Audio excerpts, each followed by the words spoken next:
Hi hello అందరికీ very very good morning friends.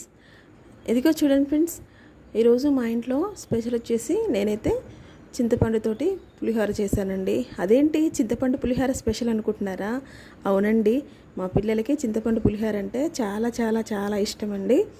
ఎంతో ఇష్టంగా తింటారండి. ఇది నేను మార్నింగ్ చేశానండి, పిల్లలు స్కూల్కి వెళ్ళే టైంలో చేశాను కాబట్టి అంత హడావిడిలో నేను వీడియో తీయలేకపోయానండి. ఈసారి ఫ్రీగా ఉన్నప్పుడు ఈ చింతపండు పులిహోర చేసి నేను కంపల్సరీగా మీకు వీడియో చేసి చూపిస్తానండి. ఇది మీకు చూపిద్దామన్న ఉద్దేశంతో ఇలా డెకరేట్ చేశానండి మిరపకాయలతోటి. చూడండి ఫ్రెండ్స్, మీకు నచ్చిందా నా పులిహోర? చాలా బాగుంది కదండి. చూడ్డానికైతే చాలా బాగుంది కదా, తింటే కూడా చాలా చాలా టేస్టీగా ఉందండి. నేనైతే ఎప్పుడు చింతపండు పులిహోర చేస్తానండి. లెమన్ తోటి చాలా తక్కువ చేస్తాను, ఎందుకంటే చింతపండు పులిహోర అంటేనే మా పిల్లలకి ఇష్టం. ఓకే నా ఫ్రెండ్స్, నా వీడియోస్ కనుక మీకు నచ్చినట్టయితే లైక్ అండ్ షేర్, సబ్స్క్రైబ్ చేసుకోండి. బాయ్.